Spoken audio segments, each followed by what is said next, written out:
Kakatiya institute of technology science یعنی KITS کے طلباء کی ٹیم نے ڈرائیور کے بغیر ٹریکٹر کو تیار کیا. تلنگانہ کے وزیر information technology KT Rama Rao طلباء کے اس نئے ٹریکٹر سے کافی متاثر ہوئے.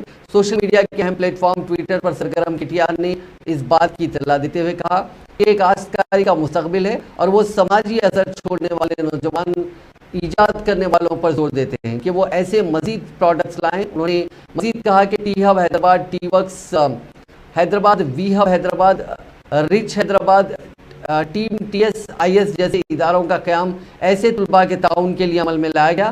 KTR نے اس کی ویڈیو بھی پوسٹ کی.